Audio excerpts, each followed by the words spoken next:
അദ്ദേഹത്തിൻ്റെ ഓഫീസിലിരുന്ന് മീറ്റിംഗൊക്കെ വിളിച്ചു എന്നുള്ളതാണ് പറഞ്ഞത്. പക്ഷേ അതിനേക്കാൾ ഫലപ്രദമാവുക അവിടെ വന്ന്, കാരണം ആ ജില്ലയിലുള്ള കൂടുതൽ ആളുകൾ ഒരുമിച്ച് വിളിക്കാൻ സാധിക്കും. അപ്പോൾ നമ്മളൊന്ന് നിപ്പയുണ്ടെന്ന് പറഞ്ഞപ്പോൾ കോഴിക്കോട് ജില്ലയിലെ എല്ലാ താലൂക്ക് ഹോസ്പിറ്റൽ സൂപ്രണ്ടുമാരെയും അന്ന് തന്നെ വിളിച്ചിരുന്നു.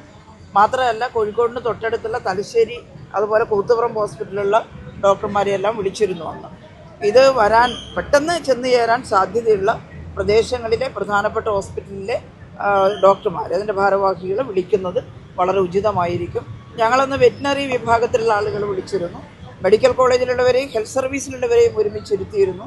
ഞങ്ങളെല്ലാം ഓർമ്മിക്കുന്നുണ്ടാവും, മാധ്യമങ്ങളും അവിടെ ഉണ്ടായിരുന്നു. രാത്രി തന്നെ മീറ്റിംഗ് വിളിച്ചിട്ട് അപ്പം തന്നെയാണ് പ്ലാനിങ് നടത്തിയത്.